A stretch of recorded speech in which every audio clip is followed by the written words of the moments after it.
Shello Movie Watchers. Welcome to another episode of the Real Movie Watchers podcast with your hosts Alec Fritz and me, Matt McGuire. Oh, Jesus. And it's been quite a hiatus here. It has been. Yeah, the last one was the Christmas episode, so December, and we're now on episode 9, and today is March 10th, 2020. So yeah, we had some... Sorry, everybody. Had some technical issues. People have been itching for the next episode, I know. Yeah, I know. Yeah, everyone's been asking about it. Yeah. Getting stopped on the street. When you drop the next episode, guys. I wish. But yeah, some technical issues, some scheduling conflicts. Yeah. Life in general. So, But yeah, we're finally back at it. Feel a little rusty, but yeah, we had to get this one in. Yeah, this was supposed to be your birthday episode, so... Yeah, exactly. We'll say my birthday's back in January, and from the start of this, I've always wanted to do a Ninja Turtle episode, which we're going to talk about today. And so it's going to be for my birthday, but now that we're in March, and it is the 30th anniversary of the release of the first Ninja Turtle movie, which I think was March 30th, 1990. So we figured we'd do that with this episode and talk about some turtles. Excuse me. Yeah, the turtle episode. Yes. All right. But before we do that, we wanted to try something new, a new little segment. We just have a couple of warm-up questions for each other, just about things with movies, our takes on movies. And so a question I had kind of... Are we going to do that first? If you want to start with that. Yeah, that's fine. Okay. I can go with my question there that I had for you. Okay. So I was watching a movie. Well, I've seen tons of movies. I was counting through here. I've probably seen almost 15, 20 movies since we last recorded. One of them was Hell or High Water on Netflix, which I highly recommend if you want to check it out. But it's got one of my favorite underrated actors in it, and so it made me think. I was like, I wonder if Al has some favorite underrated actors. So mine in this movie is Ben Foster, and he's been one of my favorite underrated actors in many movies. Do you know Ben Foster by name? I know him by name. Was he your underrated guy? Just in every movie he's in, he seems to kill it, especially when he's playing kind of a crazy or super bad character. Like 3:10 to Yuma, his character's like vicious. I'm like, oh shit, this guy. I do remember that. Yeah. He's intense. Like he's just like a badass. He's like that in Hell or High Water also. So does he usually play a bad guy? Is he kind of typecast villain? Well, he's kind of a bad guy in Hell or High Water. They're bank robbers, these brothers, him and Chris Pine. And Chris Pine's like the nicer, more level-headed brother. But they're both doing it for a cause that's good, but he's not the best person, Ben Foster. A few screws loose. Yeah. Short temper, quick temper. But yeah, he just does a great job with it. And I've just always remembered him since, what the hell was that show he was in the Disney Channel back in like the 90s? It's him and his like chick, they're like best friends that grew up together. So he was a Disney brat. He was in I think it was Disney or Nickelodeon. Okay. But yeah, let me see if I can find that. But yeah, just ever since then, I've always recognized him like, oh shit, Ben Foster. He was in... he's in some TV shows too. Yeah, Pandorum. I think he was in Pandorum. He's in like He was in Freaks and Geeks, I guess. Flash Forward. That's it. Flash Forward. Flash Forward. 95 to 97. That's where I first remember him from. But yeah, it just seems to be whatever movies he's popping up in. I'm like, I really like him, but he's not a. Oh, and he's married to Laura Prepon. Yeah, exactly. Yeah, Somebody, yeah. Was that 70s show? Yeah, right? Yeah. Mm-hmm. But yeah, he's not like an A-list actor. He's never like, if you were to ask a random person on the street who Ben Foster is, they'd probably like, who? Some the white ice cream guy? Yeah. But yeah, he's always popped up for me. I'm like, oh shit, Ben Foster's really, I like him a lot. Maybe not, his role in X-Men as Angel is just okay, but that was just an okay movie. Yeah, so I guess I definitely need to watch, what was it? Hell or High Water? Hell or High Water? Yeah. All right. He's also in Lone Survivor. Did a good job in that one. Alpha Dog. Seen Alpha Dog? No, I haven't seen Alpha Dog. I think I own that if you wanted to borrow that sometime. I'll have to borrow that. 3:10 to Yuma, though, solid. Yeah, 3:10 to Yuma is super badass. Yes. I love that movie. The remake, obviously. I haven't seen the original. The remake, obviously, yeah. Yeah. But yeah, did you have an underrated actor that come to mind? So when you actually posed this question to me this week before this episode, and the first couple actors to come to mind, the first one was Colin Farrell. I fucking like Colin Farrell, dude. Yeah. I don't know if he's... Is he A-list, though, or was at one point an A-list He was actor? at one point, yeah. Or maybe like A-list notoriety, maybe? Like A-list celebrity, just in general. Like maybe could have been there if Alexander was a huge hit? Yeah, I mean, I think that was something that Hollywood really wanted for him. Like, they wanted him to be like that new superstar. And it's not really a level he ever really reached. And probably rightfully so. Like no Brad Pitt level. Yeah. And he gets shit on a lot, I feel like. For his acting or just for his maybe both. Being a his person? acting and just being a dude walking the street. Which tends to happen when you're wearing beanies in 90-degree weather and fucking some Irish hothead. Yeah, but as far as some of his movies,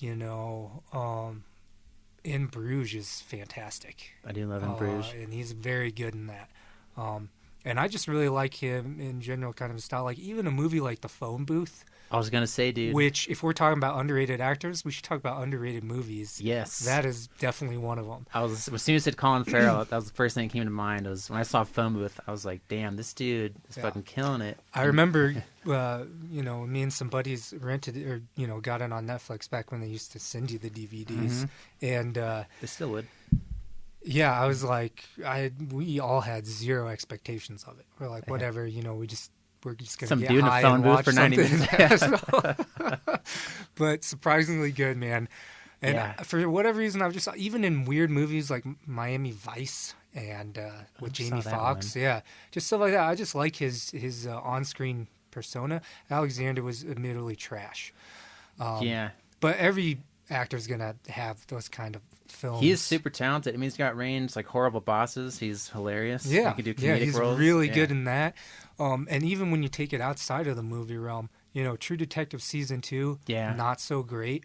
But if there's one thing that really held that series of the show up, I think it was him. His was by far the most intriguing character.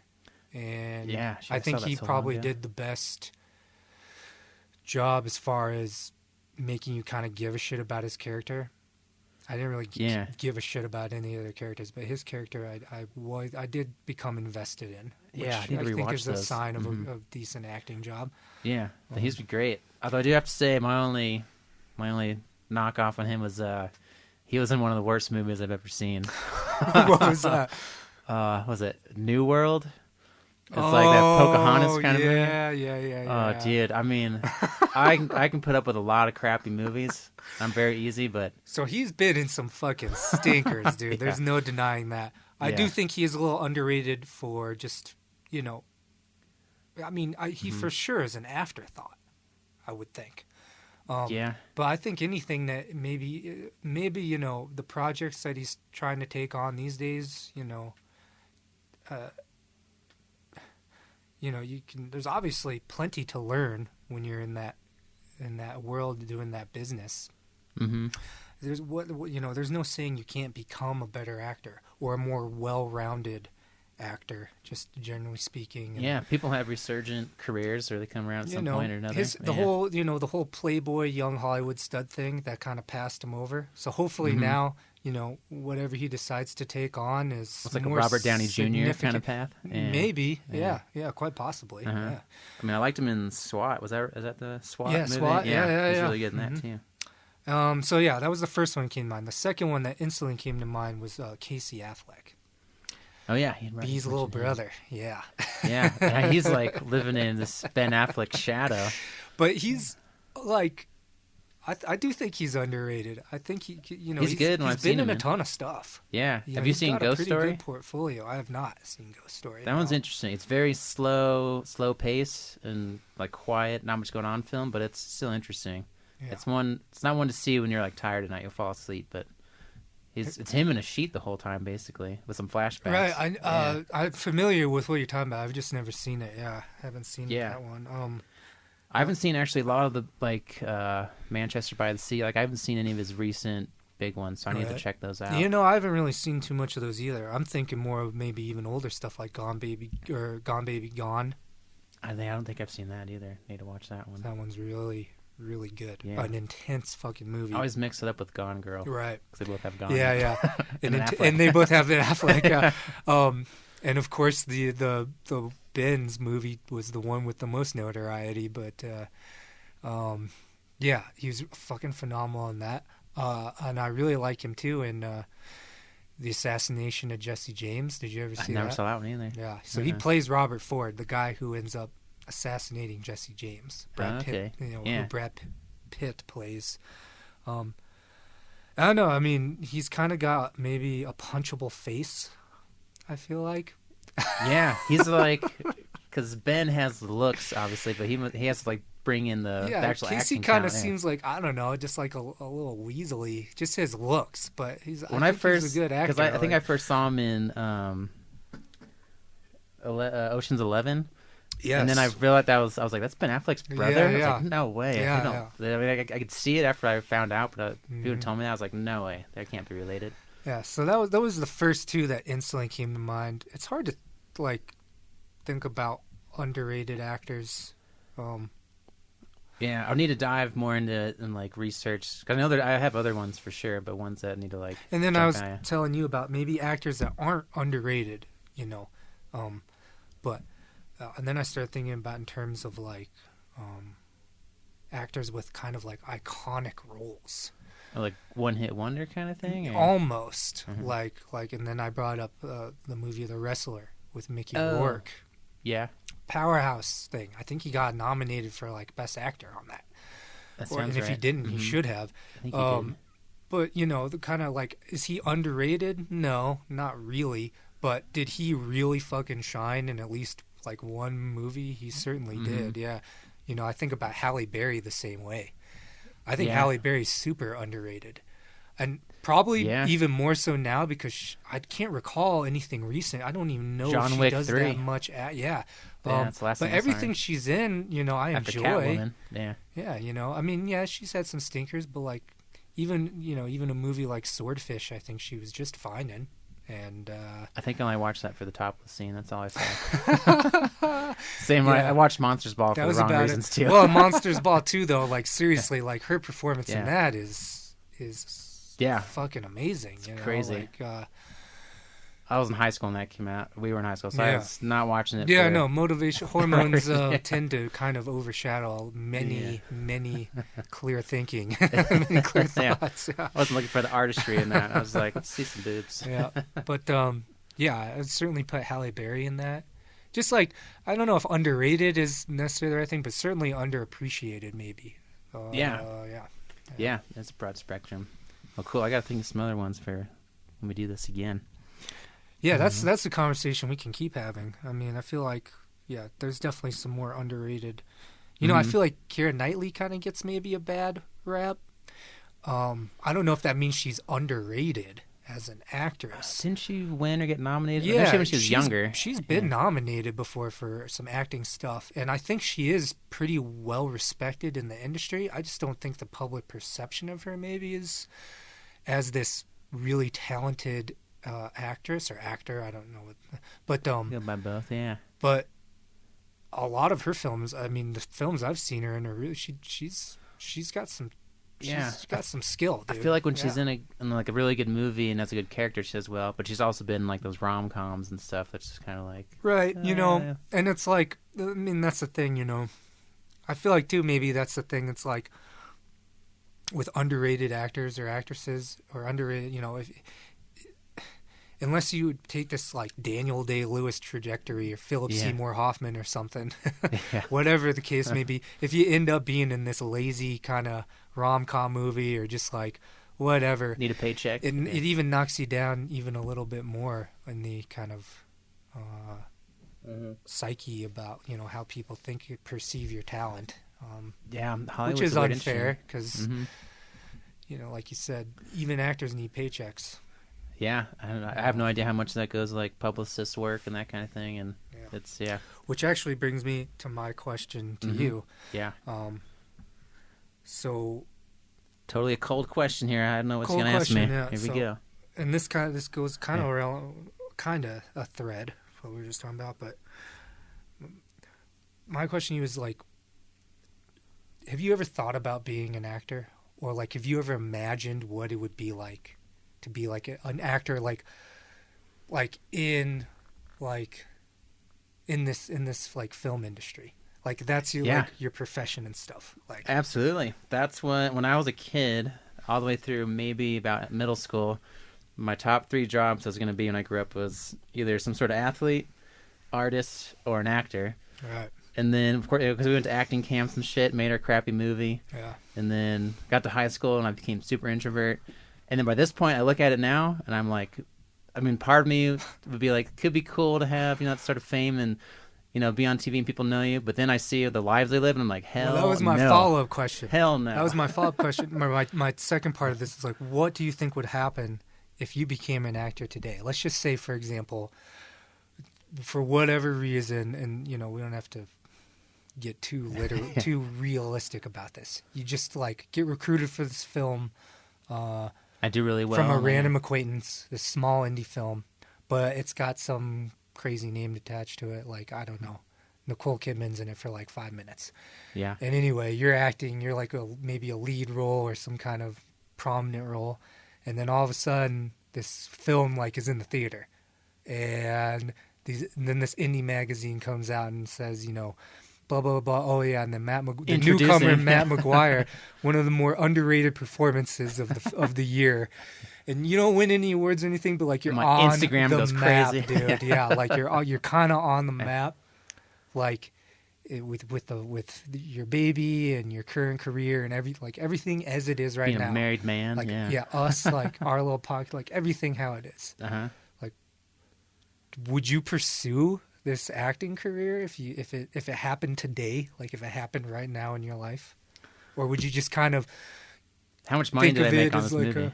I don't know. They probably paid you like without me knowing the details about how that things work, you didn't really have an agent or anything like that. I don't know. You signed some kind of contract. They paid you like $11,000. Oh, 11. I was going to say, I thought you were going to say maybe at least 6 figures. Then I'd be like, I'm done. What? For this little indie movie? Fuck no, dude. That big of a role, No, though? no. It was Did that well? No, it was 2.5 months. I get royalties? It was 2.5 months of filming. No fucking royalties. You fucking shot for, I wouldn't even say 2 months, 2.5, 2 months. Yeah. Even with that, but no. But now people are calling you. Now, I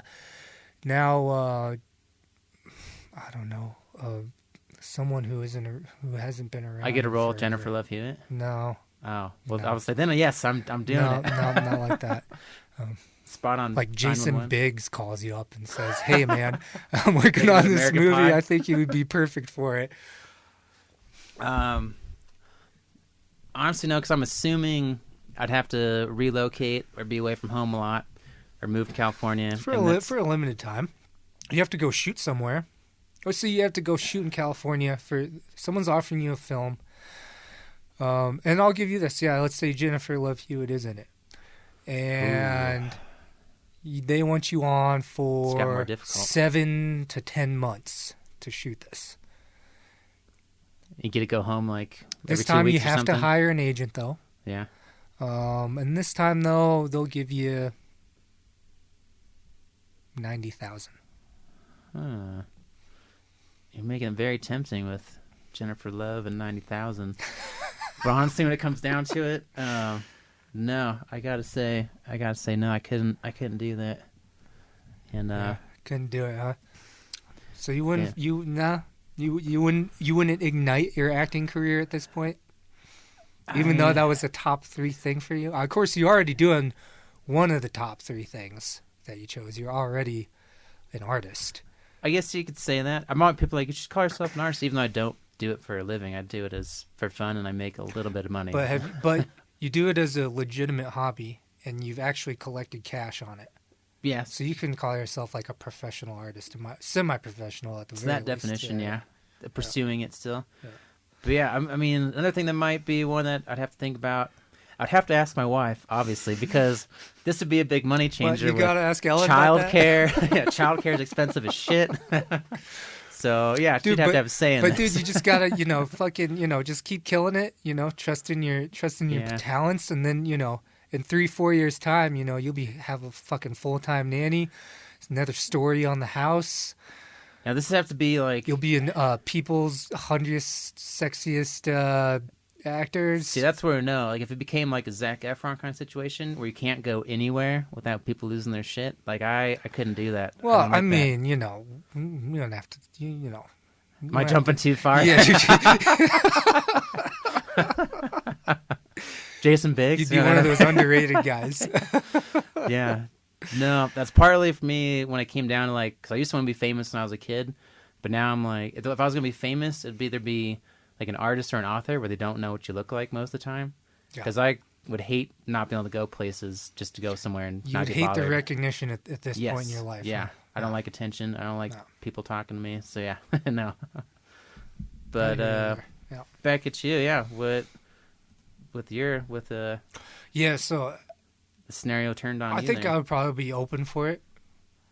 Experiment a bit. Yeah, I think I would probably try to pursue it.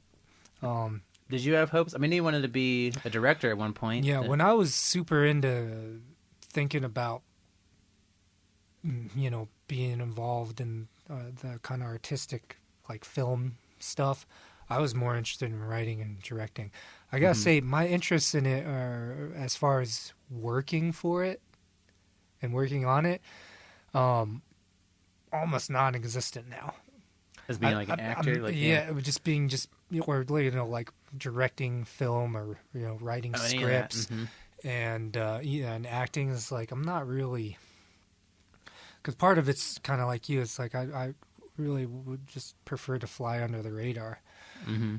Having said that, if I did just end up doing a random acting thing and it caught steam, and then all of a sudden people are asking for my involvement and stuff, because I've just kind of rejected it for many years now, it would, I think, actually be like, oh, okay, well, why not then? I would tell you to go for it. And then I could ride your coattails on your entourage and be like, fuck yeah. Go out and party for a weekend with you. So, yeah, I don't know. It's weird. It's weird to it's always that kind of, it's always kind of that thing where it's like, what is your imagination on things? I still imagine how fucking intense and phenomenal it would be to walk through the tunnel at Mile High Stadium. Have 70,000 fans just screaming down on you, and you're being a musician in front of a huge audience. Or you're a musician at Red Rocks, and you're just it's a sea of fucking people in front of you, and they're all there for you. They're all there for you. They're not there for anyone else. They are there. Well, they're there for you, and I don't know. I do find myself imagining just how incredible of a life that kind of thing is. Mm-hmm. Because at the end of the day, you're just talking about people. You're talking about people that you went to high school with, and then all of a sudden they become famous or something. But they're just people, the right path, know. It would just be like if something really weird, random, and crazy like that happened to you or me, where we just act in this little movie, and then it's a fucking hit, and then all of a sudden it's like, well, now what? It's like where it goes. It can really. It could be a life-changing thing if you let it be a life-changing thing, or you allow it to be, or you pursue it. And it's just weird to think about sometimes how that would be like. Yeah, I mean, I still fantasize about it with ways of I think a lot of people fantasize about the, I guess, fame part of it or being recognized. Because I think maybe a lot of it's that we want to be not forgotten when we're gone. You do something that a lot of people know about. Yeah, it's like making your mark. It's like your contribution to whatever field that you're in, and it doesn't have to be. I imagine it would be the same if you accepted some kind of teaching award. Further down the line, 10, 20 years from now. You know, it's my goal with art. Yeah, it's to make something like, that's a McGuire you know, pen. Yeah, like yeah, exactly. Oh yeah, that's a McGuire pen. It's interesting to think about. Anyway, but I was just wondering. That was my question. That's a good question. It'd be something. If I feel like if you're gonna get into acting, you got to be passionate and have a drive, and you're gonna fail a lot. And you're gonna get told no a lot. So I'm like, that's I don't want to have the energy for that kind of lifestyle. And if you're a child, you're gonna get exploited a lot. Yeah, well, I'm already trying to exploit my daughter. If you're a female, you're going to get exploited a lot. If you're a male, you're going to get. I mean, it doesn't matter. It's like, and this is kind of veering off. I'll rein it back in here, but that should be a podcast episode or discussion sometime in the future. I do have a pretty. It hasn't gotten me to the point of me boycotting watching movies or anything. But. You'll pirate the shit out of it. It's a pretty fucking, you find out some things, especially in today's world where it just feels like more and more information comes off, the lid comes off the top on things. Power and money, man. It's a crazy combination, and it's not reserved for politics only or anything like that. You know, it spreads across any major companies, all industries and all walks of life, and Hollywood has its own, I think, significant issue with that kind of exploitation and weird just creepiness factor to it, dude. Yeah, I can't imagine. I mean, Harvey Weinstein, number one example. Yeah, I remember seeing the news clip how many women were up there, but we should get into that at some point. Excellent. But that's not what we're here for on this episode. So we got a cowbunga. Before we do that, though, I need another beverage. All right, let's do it. Yeah, I'm going to do that. All right, beverage time. All right, got my fresh pint of Guinness here as we get ready for St. Patrick's Day next week, which, I'm looking forward to that. The Irish movie conversation. I got lots of opinions and lots of fun stuff to talk about for that one. Oh, yeah. But I wanted to start off our Ninja Turtle part here. Well, just with why we like it so much, and I'll get into like a little history of how it came to be for those who maybe don't know much about the Ninja Turtles. But because that's partly how we bonded as kids, was over these crazy ninja fighting reptiles. But do you remember when you first got into Ninja Turtles? I mean, I definitely remember being a child and being in love with it. Couldn't fucking tell you. There was not an aha moment of like. You're like, this shit's cool. Yeah. Mm-hmm. If I were to guess anything, it's the same reason maybe why I was so attached to the Karate Kid, is the martial arts perspective, of it. Were you doing? Well, Ninja Turtles would have been out before you started doing martial arts, but would that fuel your interest? I mean, that might have been the fueling interest. Yeah. Other than that, I can't really say. If I were to guess, that would probably be at the top of the list. Just me being drawn to martial arts and kind of action and stuff. And then, the second part would be, they did a very good job of marketing it, rolling out toys and shit for it, and which that's fun watching that Netflix, The Toys That Made Us. On that. They had to get more of that history. Yeah, brought back some memories. Yeah. But man, I don't know. I can't pinpoint why I chose that over G.I. Joe or Power Rangers, X-Men or Power Rangers or anything like that. I think I just found it. Maybe it came out at the right time for us with that promotion and toys and TV show. Like X-Men and stuff had already been out for a while. G.I. Joe had been out. Mm-hmm. Power Rangers kind of coming in. Yeah, Turtles kind of came around, as we were pushing through our childhood. Yeah. I mean, the comic was 84, and then I think the show was 87, the year we were born, or I was born. Mm-hmm. So we basically it was there like when we came into consciousness. So it was kind of became the hot new thing while we were growing up. Yeah. Which may have had something to do with it. I mean... That's definitely, the big popular toy that was out, and marketing back then, it was all commercials, so our parents would be like, oh, toys for boys. Because I don't have a memory either of, wanting... They're always there, and I can't remember... Because I'm a huge fan of just the animal turtles in general, but I think it's because of Ninja Turtles. I don't think I like turtle fan. Yeah. Yeah, and I don't necessarily remember you introducing him to me or me introducing him to you. It just kind of happened that we were like I have zero memory. Like my memory of it is I don't even have a beginning memory of it. It's just a memory of it. Just was. It just was a thing for us. It just existed for us. It was a thing for us, and we were just both completely immersed in it. Where we had the toys, we'd spend hours, just me and you, playing with these toys, watching the movies, and that was it. It was just something that was just. It was just. I think it might have been something we just bonded over because I definitely had Turtles when I was in the house in Aurora before we even met. So it had been like a couple years before we met. And I remember seeing even a picture of me like first or second Christmas opening a Ninja Turtle present.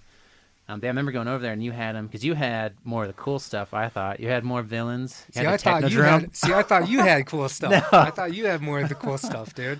I had a lot of the heroes. I always wanted villains, but like when it came time, I could buy one toy. I'm like, I gotta get the other turtle. That's just people, and especially kids. It's like you're always looking at what the other guys got. Yeah, exactly. You had like I guess I did have the like sewer habitat. That's what I scratched my eye with when I tried to pull the telephone pole out of it and jammed it in my eye. When you had the extra big guy, the big guy there, the big guy. I got him up in my studio. Yeah. And you had like he had sex with a lot of Barbies. I do remember that. Exploring sexuality and not having a fucking idea about what it was. Just mush them together. Just like, why am I doing this? Why is this consuming me right now? Exactly. It's an urge. Oh, shit, dude. But, I really don't fucking know, man. It was just one of those things that, boy, we spent a fucking long time just playing with Ninja Turtles and watching I really the enjoyed. movies. You were the best person to play with the Turtles with because we had that system where we'd lay out all our good guys, all our bad guys, then we take turns picking one of each. Right, So we get our own collection. Like anytime I try to play with other people on the toys, all they're doing is fucking jamming their toy at my guy in my hand. And I'm like, no, like you can't fight him in my hand. You're not doing it right. I have my pile here to fight these guys, and then you had your pile there, and it's perfect. Right. We're playing together, but we're also doing our own separate thing, which is perfect. Yeah, it's like you want to trade for a guy, we'll trade for a guy. Yeah, I'm not gonna beat your bad guy down. It's up to you to use your good guy to beat that bad guy down. Yeah. Now that was one of my all-time favorite things as a kid. Was just like getting the toys out and the battles with Ninja Turtles. Like in this room, we can make this table. It's like a battleground. Like knock them off the cliff and stuff. And I remember making forts, like little miniature forts and stuff, or just little things. And a fort would be just like a blanket on a couch, a pillow here or there. Yeah. But you use that as your baseline for like, jumping off things and fighting and being caught and shit and just like whatever. And like you said, it was just like. It was like me and you were just like, we are playing together. Like we're right next to each other. Yeah, we're in the same storyline basically. Yeah, we're just, but we're controlling our own action. Yeah, like how about the turtles get up here and then the Shredder and Foot Soldiers find them over here. Yeah, man, that was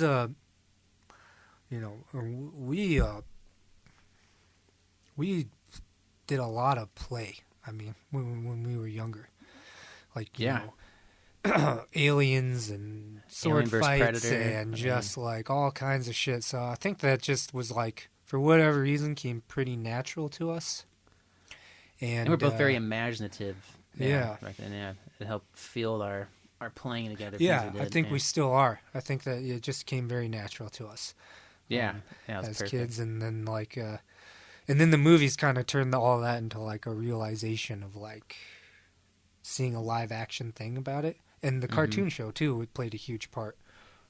For me, but definitely watched the shit out of that. Yeah, the Turtle movies, man. I mean, it's a straight up franchise. For anyone who hasn't seen that Netflix doc, The Toys That Made Us, or the films that made they have a few, right? Yeah, this is The Toys That Made Us, the Turtles edition. Yeah, and if for anyone who hasn't seen that, just watch it. Particularly if you really don't understand what the fuck we're talking about, and why even the new turtle money movie. The new turtle movies are such money makers also the Teenage Mutant. I can't fucking talk right now, dude. TMNT, yeah. It's called Ninja Turtles. Yeah, the Ninja Turtles, dude. It's a big brand. It's a huge brand. It became wildly successful, much to the fucking chagrin of many people, which you would find out when you watch that documentary. Yeah, we're trying shit. The fact that it's been franchised into movie form, the fact that the toys were the #1 toy seller back in its early heyday, it's pretty incredible when you think about just like, all right, so these are Teenage Mutant like Ninja Turtles that talk. Nonsense. There's a rat and there's a guy that wears a bunch of metal, and it's like people know about him, people don't know about him. And the first movie at the time was the highest grossing independent film to ever come out. I know, isn't that nuts, dude? Yeah, it's insane. But no, with the toys that made us, Ellen watched it, and she always knew I liked Ninja Turtles. Ellen, my wife, that's what I'm talking about.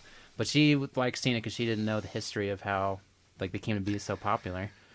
Yeah, it became quite popular. And the first movie, dude. First movie's still best movie for sure. Oh, absolutely.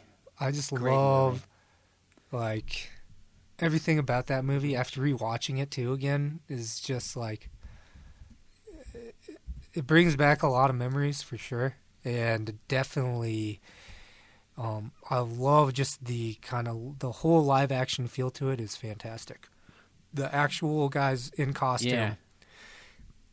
Should we? Because I do want to get into that. The movie by movie more. Should I go over the history of it real quick? Oh yeah, sorry. Okay. Yeah.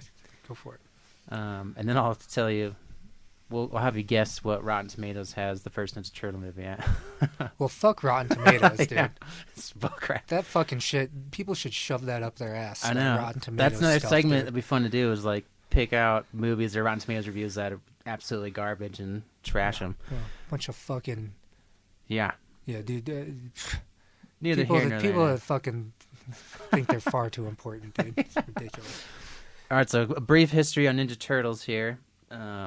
So started by Kevin Eastman and Peter Laird, and they were two guys out in the East Coast. I think it was Massachusetts, New Hampshire, one of those New England states. But they were trying to get comics together, and they had Total dorks, dude. Oh yeah, especially looking at them back then, very very nerded up, which is great. So it makes this great. But they were trying to they're making their own studio and trying to make comics. And as a joke one night, I think it was Eastman drew the turtle, trying to make Peter Laird laugh. And I have them backwards. I might have them backwards. But one of them drew the turtle just with nunchucks strapped to his arm. And they thought it was just a fun joke. And then they kind of played on that and then made 4 turtles together and did a drawing of that, all with their own martial arts weapons. And then from there they said, hey, let's run with this comic, which I just got some of the original comics. They have anthologies, catalogs, whatever you want, collections, I want to say. So I'm on my 2nd volume of the original comics, so it's really fun to get that history aspect too, where they just kind of started putting them out, and each one, people were buying them, and then put out the next issue, and more people were buying them, and it kind of blew up. And they took it was like a parody on some of the popular comics at the time, like Daredevil. The Turtles actually start as a spin-off of Daredevil, where if you know the history of Daredevil, he basically saves this blind person from a truck that was going to hit him. A canister of radioactive ooze falls off the truck, hits him in the eyes. He goes blind, but he gets superpowers. And then the turtle story picks up where that canister knocks these turtles out of this kid's hands. They're in this aquarium into the sewer, and then the turtles get in the ooze in the sewer. And Splinter the rat is down there, and he finds them like that.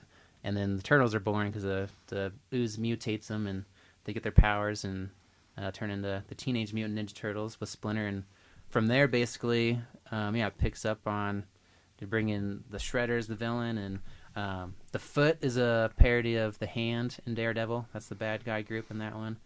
A lot of Daredevil inspiration. Yeah, they're big in the Ronin. I never read the Ronin comics, but that's where the martial arts Japanese aspect came from it. And then it's been fun reading the comics to see how they first started, and in the Toys That Made Us show, they talk about how they basically killed Shredder in the very first issue, and so that was the main bad guy. Right. They do bring him back though. He's in the 2nd volume I've been reading through. But yeah, and then from there, this kind of blew up, and that's when their comics are getting pretty big, and they're having to hire more people to help them finish them. But that's when the licensing agent Mark Friedman, have that down here, he came out to them because he was trying to find the next big, like, toy brand, franchise brand, and he saw their comic and was like, I think we can make this into something. So basically approached them to kind of say, like, hey, I'm going to try and get toys made out of this in a TV show. And I think they made the toys before the TV show was even released. So it was like a big risk because no one's going to think that Teenage Mutant Ninja Turtles is going to be a huge hit. But then, yeah, somehow it was. And that's when, after the licensing, that's when they got their typical, how you know the Turtles with different headband colors, personalities, catchphrases like Cowabunga. Made it much more kid-friendly. Because the original comics were a bit darker. People are getting stabbed. People are dying. Right. Which... Nowadays, if you need to sell shit, and just make it kid friendly. Yeah. If you're looking to move product, yeah. They have lethal weapons, but they never use them. Not to kill no anybody. Blood. Don't see hardly any blood in the movies anyway. Yeah. Well, the first one does, and that's why first it's one great. Does, yeah. None of them after that do, which we'll get into. You know what else I was thinking that makes the Turtles just so awesome? Maybe why it worked so well. It's like the blending of cultures. Mm-hmm. Here you have a very like. Like we're talking about ninjas, we're talking about like the old form of martial arts. We're talking about like just sort of like in New York City, ancient things, like East meets West kind of thing. But they all speak English. Mm-hmm. It's in New York, it's not in Italian Japan. Renaissance under a cherry blossom tree, and they're not eating sushi, but they're in New York City, and they're eating pizza. And I think that definitely helped with the appeal of just like this blending of like East and West and just kind of how it all plays out, and leave it to us, we will Americanize anything, give us something and we'll put our own spin on it. Absolutely. But, and we did, and it worked out really well. Yeah. For me personally, it partly was the appeal for me too, is when I'm like, oh, I have Japanese background, so like these guys do too, and I get the stuff talking about the sensei and stuff I had learning the martial arts and all that. So, and types when they have Japanese names and the Japanese history in the first movie. Yeah, you're using nunchucks, sais. Yeah. So you're practicing meditation. Yeah. It's all very Eastern kind of philosophies, and or even just physical, weaponry or whatever, and like the Foot Clan, like. Yeah, ancient, the discipline of the martial art. Yeah, and then you're adding catchphrases to it, and you're including like Surfer Bro, all kinds of modernized American things on it. It's a good blend. Yeah, if it was just normal people in the same situation, it would not be nearly as cool. Right. It's because they're big Ninja Turtle. Well, Teenage Mutant teenagers. Big for a turtle, not big like the newest movies. Because I'll get into that. I don't like that either. But yeah, that's the basic, brief history of how the Turtles got so big. But yeah, so the first movie, I didn't want to get into that one. So what do you think Rotten Tomatoes gave it? Well, based on your reaction and my reaction, I'm sure they fucking gave it some shitty ass score. I would guess 58%. That's a little generous. 40% on Rotten Tomatoes. Those fucking cunts, dude. I swear to God, dude. You know what? It's like, what is that the critic rating or is that the audience rating? Critic rating, well, I just saw on their Google page, Rotten Tomatoes 40%, Metacritic is 51%. I bet the fan rating has got to be... The audience rating has to, like the non-critic 81% audience. Yeah, there you go. Well, and even that's bullshit. That should be way higher. Dude, that is a 99%. If I've ever fucking seen one, dude. True. I mean, I watch it again. I watch it every year on my birthday, and there's not dude, much amazing. I can pick out of it that's bad. I mean, I know Casey Jones kind of breaks the new woke Me Too movement boundaries sometimes with April O'Neil in that movie. Chevy with her, yeah. Yeah, but she liked it. I mean, she was...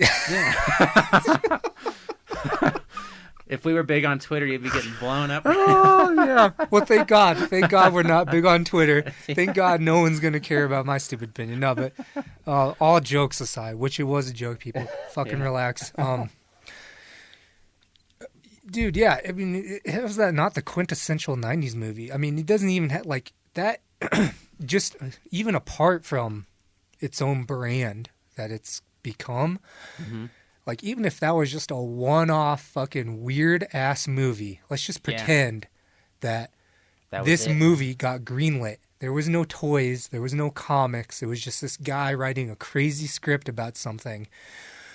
Would that not be just like the perfect 90s movie, though? It'd be legit. It would be totally legit. Every time like, I watch just it, as a great. standalone, it would be like, and then people would be talking, but do you guys ever remember that crazy Teenage Mutant Ninja Turtles movie? You know, it would be Jim like, Henson suits? It would be a perfect, just quintessential 90s movie that everyone kind of like positively kind of remembers, you know what I mean? Yeah, especially as you're a kid at that time. Yeah. And I think it's fantastic. I think all the characters are great. Yeah. April O'Neil, perfect, dude. That actress, I always forget her name, Judith but she was Hogue, awesome in that. Casey Jones, the guy who played Casey Jones. Elias Coate, I can't say his name ever, but yeah. He was perfect, Casey Jones. He's played it well. Yeah. Yeah. All the turtles' personalities are perfect. Yeah, and they weren't too little kitty jokey. It's just that classic, good versus evil thing. The whole movie starts off and they're like, is this crime wave sweeping New York City? Yeah. And it involves young kids, being recruited in this gang-like thing. And gangs at that point, I mean, we're talking about early 1990s. In my opinion, we're talking about like the height of gang culture, kind of like, heading into the 90s there. Big prayer, I guess in big cities too. Yeah. And just it was all believable when you're watching it. Yeah. Well, yeah, it was just even like, though they're crazy. I think it kind of took some relevant thing about crime and the state of crime, and especially the state of crime with the young generation, and the appeal of it, and just kind of like it kind of set the boundaries of like this is clearly not the path you want to go down, because that path it just leads to hurt. And just destruction, and it just leads to no good.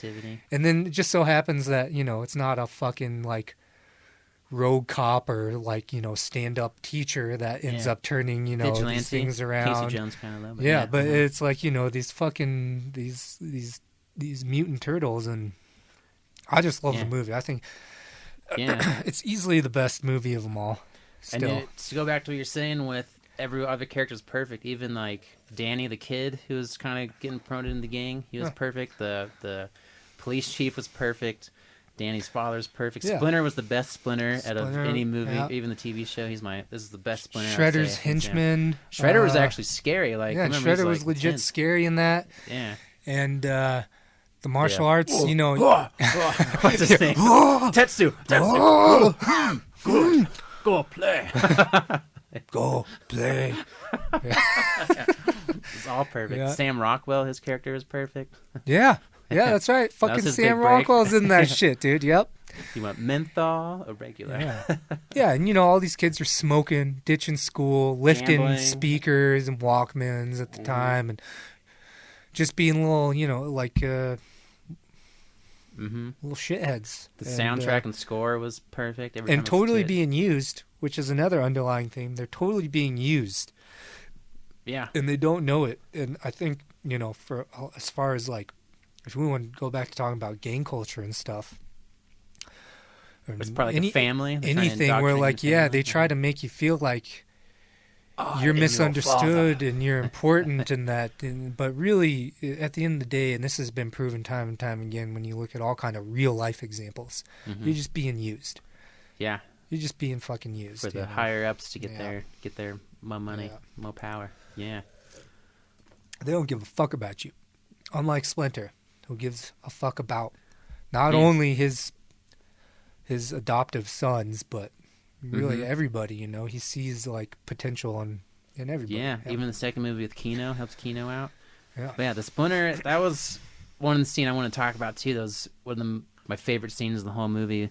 After Raph goes out and his temper tantrum, comes back and like everyone else is asleep, but Splinter's there waiting for him. And he's like has that serious talk with Raphael about his anger and how he needs to Splinter's been trying to figure out how to channel his anger in a positive way, and how he's unique among his brothers. Just that whole scene, every time I watch it, especially now as an adult, I'm like, damn, that's like a really powerful, moving scene. And you can just the way Splinter like even touches his head, and it's puppets with puppets, and just like I don't know. Well, killed it. It immerses you enough where it feels like it's real. I don't ever feel like I'm watching puppets when I watch that particular film, the first one. Don't ever feel like I'm watching puppets. And it's just kind of cool, and it doesn't even necessarily go along with the actual first film, but just generally speaking, another reason I love the Turtles is, it's like you take four brothers, and it's just like, and they're each got their own personality traits. They each have their own color, their own weapons, and their own weapons, and it's done purposefully, obviously, because they're each different, and on their own, they're very honorable, or they're very goofy and fun, or they're very smart, or very powerful. Unique traits. Yeah. All unique traits. And, in that movie especially, they're even like, it's like, you guys, are strong on your own, but you won't be able to overcome your obstacles unless you work together. Like, they have to. In the end, they gotta do it. Yeah. In the end scene, they're all attacking Shredder one by one. Yeah. And then finally, when they decide to collectively go after him, is when they succeed. And that's Yeah. No, I agree. Which made me think. I wanted to ask you. So who's your favorite? Who's your favorite turtle? It bounces around from time to time. Really? Forever, I've always been a Leonardo guy. I think I remember that, and I can see that. You seem like a Leonardo. Love Leonardo guy. Yeah, I've always loved Leonardo, but man, I like them all for sure. And Casey Jones even as like that kind of fifth turtle, that sidekick turtle. Yeah, good combo. Casey Jones, I love Casey Jones. I love his character, especially the guy who plays him in the first movie. Oh yeah, and the third movie. And the third movie, yeah. But because Casey Jones, like the thing I love about that first movie too is Casey Jones is like, oh, this is fucking weird, but I'm totally going along with this. Yeah, like you can tell he's like, these guys are what good. What the fuck is this? Yeah.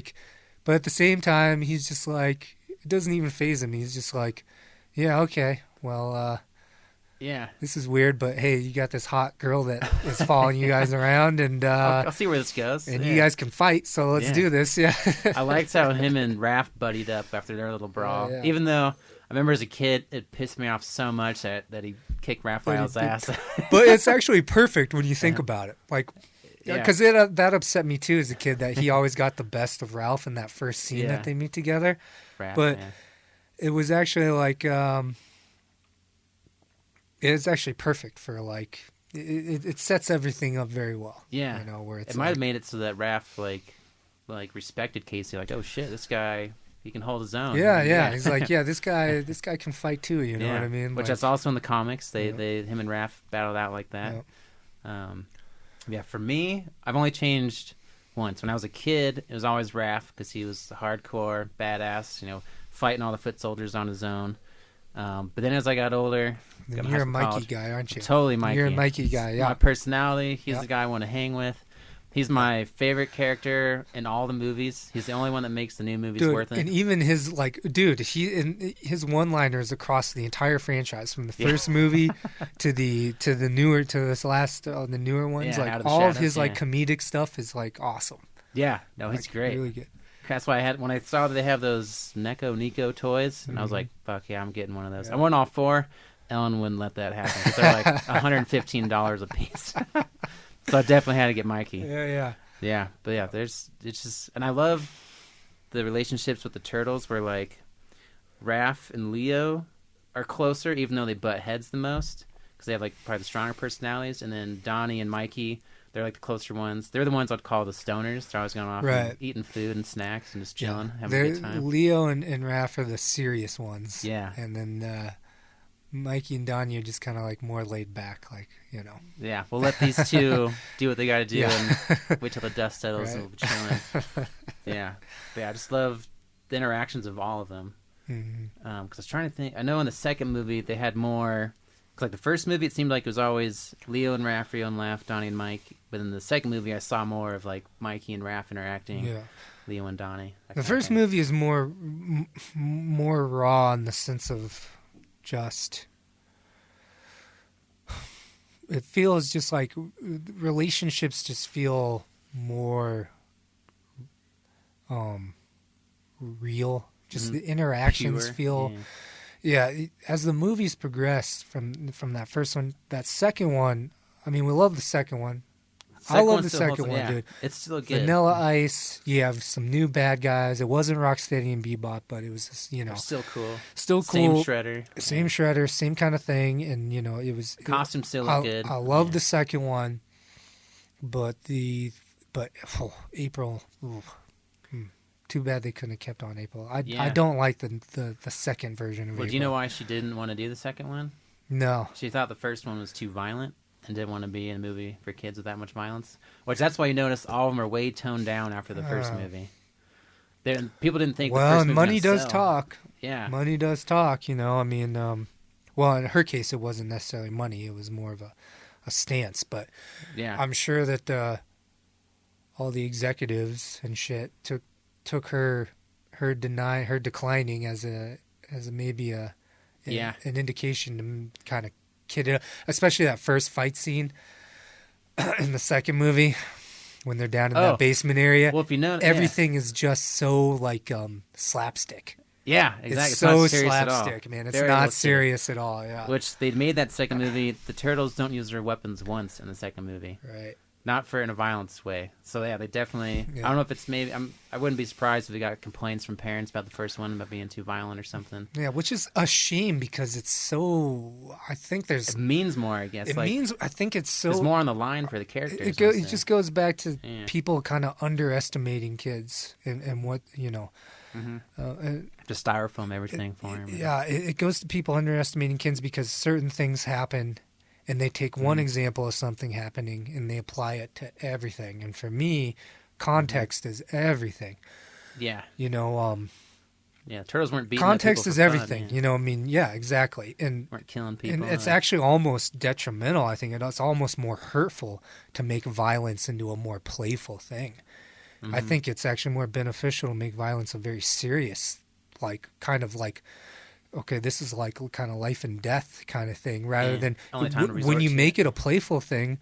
Well, then of course another 8-year-old's going to body slam another 8-year-old because he doesn't think that there's consequence to it. Yeah, and it's just sort of like there's consequences to that stuff, and I hate when that gets dumbed down because I think it's actually more detrimental. Honestly, the whole. And I didn't remember until I just rewatched that second film last month where it was just like, wow, this is like way too Three Stooges kind of thing. It's just way too light. Like, especially the first battle scene's a perfect example. Yeah, it's like, is it pretty harmless? Of course. I don't want to dig too deep into the psychology of it. It's pretty fucking harmless. Yeah. But if you're going to make the argument about something being kind of more intense versus something being less intense, I would always side with going more intense. It's just me, my own personal opinion about how we kind of underestimate children and their ability to actually internalize things and make their own decisions about things. Yeah. I didn't. It actually kind of bugged me that. Obviously, since I've been ranting about it now for a few minutes, that it kind of got, just kind of got a little slapsticky with it. It just didn't. Yeah. Well, part of that might be. I mean, part of that's the parents have to be there to help, I guess, guide their children if they're watching something more serious like that. Where I guess you just want to avoid it altogether and be like, you know what? Which no is how it weapon should violence. be. It should be. The parents should be like, okay, we just watch that and then. Let me talk to you about that a little bit. Whereas opposed to like, okay, we just watched that and you laughed throughout the whole thing and so I don't need to talk to you about it now. Yeah. And that's the wrong tack to take. It's like, okay, well, because I feel like I don't want to go off the rails here. So I'm gonna rein this back in. I'm going to rein this back in a little bit here before we get too deep because we're just really trying to talk about the movies. So, second movie, still fucking awesome. The whole Go Ninja Go. Great song. Oh, my God, dude. Yeah, that's phenomenal. Splinter was okay. He wasn't as good as the first Splinter. April O'Neil, way worse. No Casey Jones. You kind of replaced Casey with Keno. Yeah, Keno's cool. Mm-hmm. Always a Keno fan. He makes... a joke that wouldn't fly with the women. Right. It's kind of like the second movie. I feel like is kind of like the same car, but with more modern look. which like isn't isn't necessarily a good thing. Yeah. It's like the new Beetle, the new Volkswagen Beetle compared to the old Volkswagen Beetle. I could see that. Or the newer Mustangs compared to the older Mustangs. Same car, but it just doesn't necessarily. Not as edgy as the it's just kind of you're not that inspired by it, maybe. But still good. You know what is under the hood is still there. Yeah. Third movie. Loses everything. My bias just forces my hand to appreciate that movie, but man. Yeah. With that movie, so everything about that movie is 100 times worse. It wasn't Jim Henson design, so that's why they look like shit, especially Splinter. They don't look good, dude. What I will give it, though, when I watched it again, is the martial arts choreography is much better than like the turtles fighting, and then the things they do, like they do that high five with their feet, the kick and stuff. I'm like, they're really like can actually do shit in this movie. Yeah, you know, you're kind of giving a little, and you're giving up a little. You're getting a little in return. Yeah. And I think by the third movie, boy, I hate to say this. Well, I don't even hate to say it. That's just the nature of the business. The third movie's a money grab. Yeah. Just like any third movie that's being made anymore. It's a fucking money grab. It's like first two were a hit. First two were a hit. Scrape the dregs of it. Yeah, let's just pump another one out and fucking make some money. 'Cause I owned it. I had it on VHS. Exactly. I'm sure they made money off of it, no doubt. So yeah, just wasn't good at all. Character design whatsoever. And then what did you think? So the next one would have been the 2007 CGI TMNT movie. I assume you saw that one. So here's the thing about the newer movies. Well, this one, would you call us the newer movies, or is it like a mid? Because it's the only CGI, like the all CGI. It's like a video game looking movie. Oh, that one. Yeah. Before the Michael Bay ones. Oh, yeah, before the Michael Bay ones. Not a fan. No? Not really. What about compared to the Michael Bay ones? So here's the thing about the Michael Bay ones. I actually like them. Is that bad? It's not bad. Because I expected to hate them when I saw the previews and stuff, but I can watch them. I get entertainment out of them. Dude, I could watch those anytime. Maybe that's bad. I could watch those anytime. I could watch them too. It's just the character design is the only part that bugs me. But otherwise, I can watch them. They're entertaining. But they're not great. They're not like, you have to see this new Turtle movie. And they're kind of really geared towards, obviously decades down the line where we're at and how you have to appeal to the younger generation. Yeah. Obviously, the martial arts is superior, but that's because it's all computer. They're fucking like X-Men superhuman. Computer generated. That's my biggest beef with those is how big and bulky and. But yeah, we live in the world of Marvel, Avengers, and everything else, and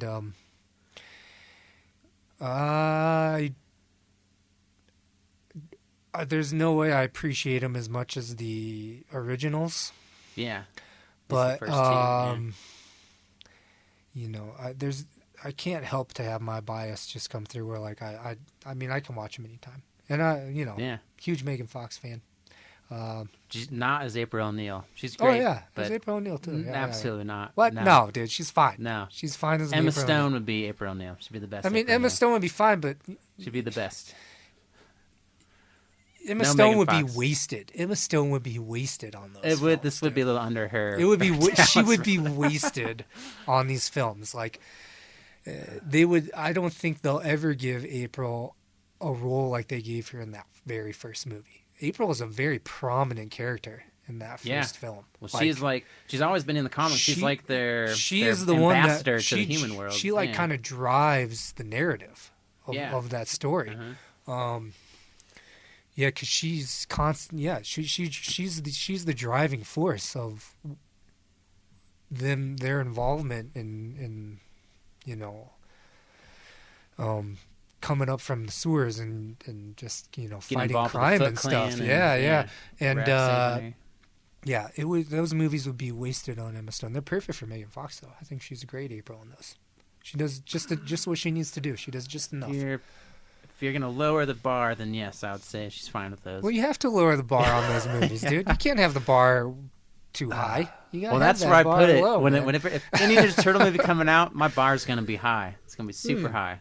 See, that's a mistake, dude. You're making a mistake when you're raising the bar that high on these things, dude. Well, I guess but I also had low expectations because when I went and saw it, I was expecting to hate it. The first one, 2014, when that came out, but I was surprised. And what the best parts was Mikey. Some of the shit he said, I was actually laughing, cracking up. I was like, okay, Mikey's saving this movie for me. One of my favorite scenes in the newer ones, the CGI'd ones, are that elevator scene.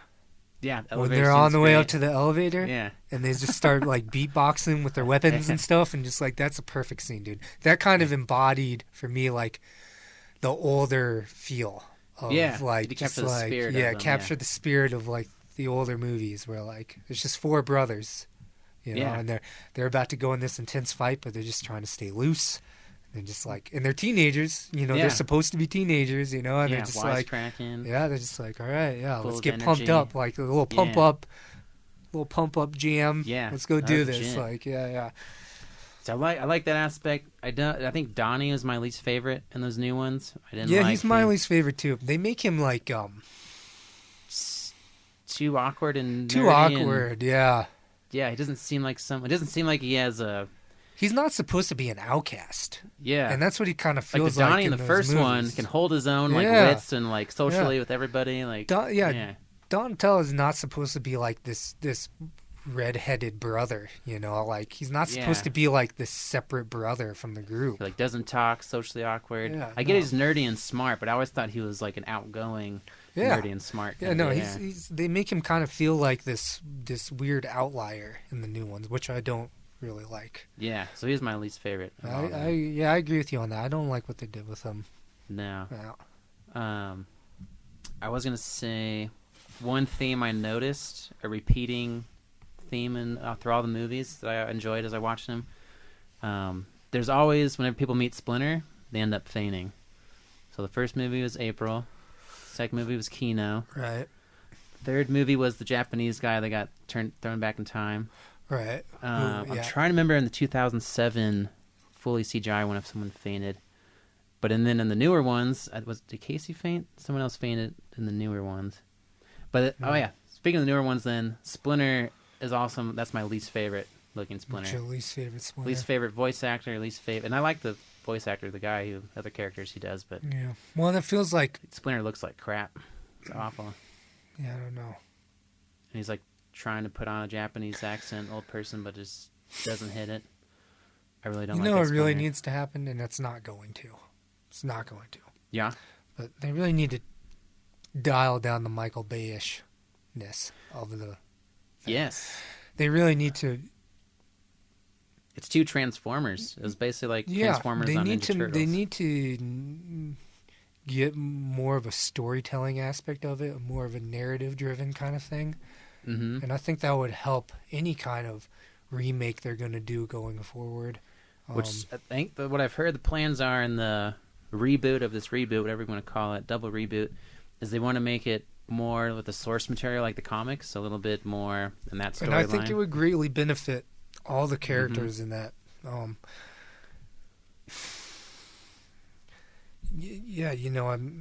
It's just like... Yeah, they need to give more of a narrative to the characters. Particularly, April O'Neil, particularly Splinter. Yeah, because less surface level stuff of, flashy. Now, is it gonna sell as well? Probably not. But you never be a better movie? Yeah, but you never know. You never know, and I think there's enough fans out there that want to see it done right that way that they would come out for a movie like that. Which I guess brings me to what I wanted to do here at the end is what would you want to see in this new movie or any upcoming Ninja Turtle movie? Like what would make it hit the mark? Or any aspects that would... I mean, one of them for me is totally costume design. What they should do, I think would be perfect with today's technology, is did you ever see Where the Wild Things Are? The movie they made from the book? No, I never saw that. So it's dudes in suits, but then they use CGI on the face to help make the facial expressions and movement. They should do that with the turtles, put them in like a human-sized suit, or like the ones in the first movie, similar to that, with today's technology, and then use the CGI on the face to help make like facial expressions, hide the puppeteer's head inside the mouth, and that kind of thing. Yeah. That I would like think to would see look that perfect. too. Yeah. I would like to see that too. Less is more. Like you look at the original turtle, Mike over there, simple, basic. The new ones, there's way too much going on them. Yeah. Glasses. No one's gonna be fighting crime with glasses hanging off their fucking necklace and shirts tied around their waists. Like that's the part that I didn't like about the newer ones. So that's number one for me that I would want to see in the new movies. I think the thing I would like to see the most would be a little more like dialed back on like what they're trying to achieve, what they're trying to accomplish, what the actual story is. The last couple have been pretty James Bondish, saving the universe kind of things. Mm-hmm, yeah. And all of a sudden they have just some badass crazy busts with every piece of technology that can do everything. And I understand why you want unlimited resources somehow. And I understand why you try to want to do that. But I would like to maybe a little more grassroots feel of like, hey, this is, like this Shredder's is just what a dude. we right? have, we have our weapons and we have our training and we have our honor and our discipline. And it's not like they're going to try to go out and like defeat Al Qaeda or whatever, or fucking, it's not like some James Bond villain trying to like like with a fucking computer chip and he's trying to shut down blah, blah, blah, blah, and whatever. And hack everyone's bank the accounts, thing that I still really love about that first movie is it took a very sort of real approach to like societal problems and kind of addressed them a little, obviously very surface level addressed them. But I would like to see a little bit more grassroots sort of like, okay, there's a particular problem going on. What felt like it could really happen, like that could be really something. There's still plenty of just basic line problems going on in this world. There's still blue collar problems happening in this world. Yeah. I know it's not tyrants and the greatest thing to hook your imagination onto, but I think it's not the newer, bigger, flashier. Yeah, I think it's a little more real. You can locate a problem going on in the world right now and address it through this vehicle that is the turtles. And so you're saying you'd want it to be almost like a commentary on something going on in the world? They could just make up a story. And I'd just like to see a little more human element to it. One of the great things about that first April O'Neil was that she was flawed and she struggled. And every April O'Neil variation after that is just this super successful person that just has all this extra time to do all this shit. And they just make things too easy. It's just everything's just too easy. Even in that first movie, Casey, they make fun of Casey Jones having not knowing what claustrophobia. Yeah, not knowing what it meant, thinking it meant something else. Yeah. And looked at another guy. And he goes in the van and he's just like trying to get comfortable in the van. Then he's got to roll the window down. It's because he's just a fucking dude. Yeah, he's just a fucking dude. Yeah, he's got real fears. He's a fucking animal. He's just like this. He is this prototypical dude, but he's also a very real person. Yeah, you can relate to that. He could be a real guy. Yeah. Where this other Casey Jones, now he's like in an alley. I'm gonna be a detective, and he's like shooting fucking hockey pucks like perfectly aimed at like people's heads and stuff. It's like, what the fuck is that, dude? Like that's what a police officer would do. Can we please like bring a little bit more of a real consequences, real raw, action, real consequences, real grass. I keep saying grass. It's just a real like. That's a good word for it. Yeah. Just like more like basic human element to it, like a real feeling kind of element to it, because I think that's what made the first one so great, is that it was, that's why I enjoyed it. But now everything anymore, dude, it's like everyone's got to be like a superhuman, everyone's got to be above and beyond.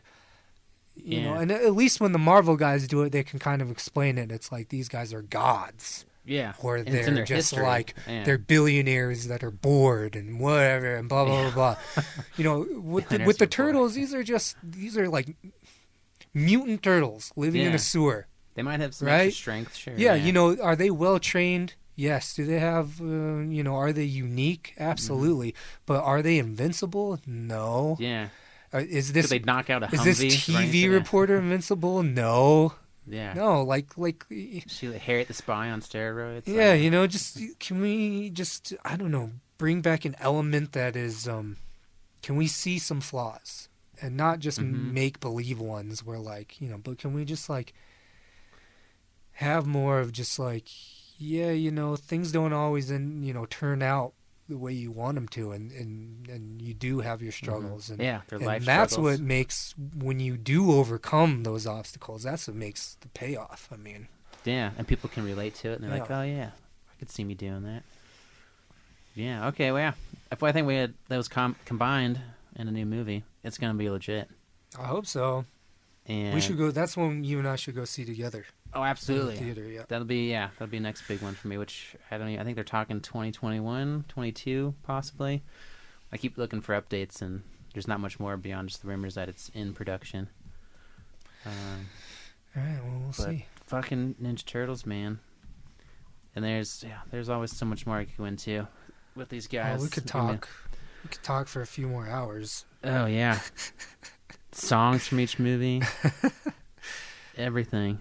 But yeah, I think that's good for this fucking episode. Or after a 3-month hiatus. Are you satisfied with it? Yeah, no, it felt good. Felt good getting some turtle talk out there. Yeah, maybe we can revisit it next January for my next birthday. All right. When that happens. What about we didn't do our movies watch segment. Name a few movies you've seen recently that you thought were yeah. Let me read them, and then I'll just talk about a couple, because I got a lot. Creed 2, Knives Out, Looper, I rewatched it. Philadelphia, The Endless, Towns of Mr. Ripley, Frozen 2, Unstoppable, I rewatched that one. Little Women 2019, Code 8, Midsummer, I Lost My Body, Snowpiercer, rewatched that one. Freaks, Miracle, I rewatched that one. Hell or High Water, Charlie's Angels, Overlord, Turning Green, and a documentary, No Stone Unturned, I just watched. And we watched Midsommar together. So what after having a little bit of time to digest, what do you think of Midsommar? It's still about the same, where I enjoyed parts of it. It was cool that it's unique, but it didn't... I mean, parts of it, were disturbing, just from just how it was put out there, like some of the scenes, but it wasn't disturbing like a sinister way that like Hereditary was. Hereditary for me is still by far a better movie, and I thought just started watching it, it like impacted me. I was like, oh shit, I kept thinking about it. Whereas Midsommar was like, oh shit, that's crazy, but then it's done, and I didn't really feel much attachment with it. When after we first watched it, I made a note. I was like, that's probably worth a second watch. But after giving us some time, I really don't think I need to watch it again. It was a fine movie. Yeah. I think I enjoyed it, but I don't really need to explore it anymore. Same, yeah. No. Like, I would rewatch Hereditary. I would rewatch Hereditary. Yeah, I got to see another look at that. The ones I wanted to talk about. So I know you had mentioned, we talked about Charlie's Angels with the tweet from Elizabeth Banks, right? Yeah, we did touch on that in the last episode, didn't we? So, yeah. That might have been the last one, yeah. So I watched it, and I don't know what it got rated as. It's not a terrible movie. It's what you'd expect from like a Charlie's Angels action movie. Right. Fun, like the fight scenes are entertaining. Like the actresses, they're great. I mean, it's definitely woman power, heavy woman power empowerment. Where it's like scenes of women all over the world walking around holding hands and like doing awesome. Right. Good, yeah. It should be a celebration of womanhood and femaleness. But it wasn't crappy at all. And I definitely enjoyed it. Yeah, entertainment out of it.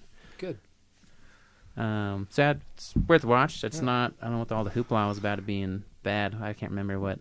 It wasn't that it was bad. As I don't think it didn't bring in. It didn't bring in enough views. Not enough people went to go see it.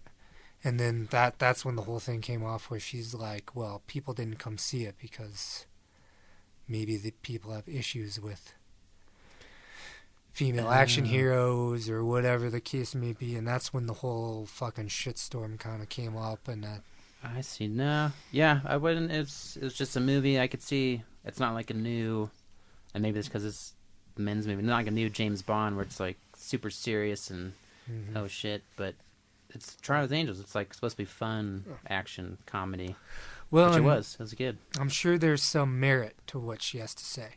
In fact, Yeah. I don't doubt that there was some pushback on it simply because of the whole girl power thing. I'm sure there's some douchey ass fucks out there like, oh, I'm not gonna go see that fucking bullshit. Yeah. I'm sure there was, but I think she is underestimating the fact that they didn't really have any kind of star power in that. It was mostly a bunch of no names apart from Kristen Stewart and herself. Yeah, and Patrick Stewart. He was in it. Well, it had I can't remember her name, but the chick played Jasmine. I like her a lot. She's one of my new faves. Yeah. And I don't know. Some movies just don't hit. Naomi Scott. Yeah. Some reboots just don't. I think it's part of the problem. Don't excite. I mean, not many reboots have been super amazing. I don't necessarily think that the sole reason for that bombing at the box office is because men hate women. And I already acknowledged. I think there's definitely that kind of mentality that exists out there. Mm-hmm. But I mean, I don't know. I don't think many people were clamoring for Charlie's Angels reboot. No, I didn't. I mean, when I think really about it, I think about it, it's like, well, what if you hadn't made it a straight up Charlie's Angels reboot? What if you had made it something else? You just didn't call it Charlie's Angels. Yeah, would the reception? Yeah, would the reception to that have been fresher? Undoubtedly, I think anyway. That's just my personal opinion. You know. Yeah, that could be. You know, there's plenty of reboots and stuff coming out and all kinds of stuff where it's like, I have zero desire to see. People are rebooted out. There's a lot of them. Yeah. An original out of this whole list I went through that I'd really recommend, as well as I Lost My Body. It's an animated movie with basically this severed hand who's trying to find his... Have you seen previews or heard about this? You told me about this. Yeah. Oh, yeah. I think I texted you when I watched it. Yeah. I'd recommend that one. Just really unique and cool story, and the animation's cool. And then Code 8, I think I also texted you about that one. Yeah. That I never even heard of. It was on my friend's Plex. But that's pretty fun, superpowers, sci-fi kind of movie. Yeah. So I'll check that one out too. My recommendations. Yeah. So in 2 weeks then, we'll be after St. Patrick's Day, but definitely want to talk Irish movies. Oh, yeah. Yeah, we'll have our St. Patty's Day episode next. So you got to watch at least one of the movies I told you is on Netflix. I'll try to watch a few of them. Yeah. Either Waking Dead Divine. Rehash on my my Irish movies. Yeah. I'm going to watch Road to Perdition again because I love that movie. Oh. And then we got to watch one together. I'm thinking In America, maybe that Monday before we record. Then you can finally see it. All right. Let's watch it before and we can watch something else. All right. If I don't watch it before, that'll be our movie to watch. Yeah. Okay. Perfect. All right. Excellent. All right. Well, that does it. Back at it. So, yeah, we're going to try and bust a bunch out here and get back in the groove of things. Yep. Back up and running. There we go. All right. We're out. Thanks, everyone, for listening to another episode of the Real Movie Watchers podcast. You can always find us on Twitter at Real Movie Pod. And we'll try and get more tweets out here at some point. Or email us at realmoviewatchers@gmail.com. And we're on YouTube right now, Real Movie Watchers, and that's Real, R-E-E-L.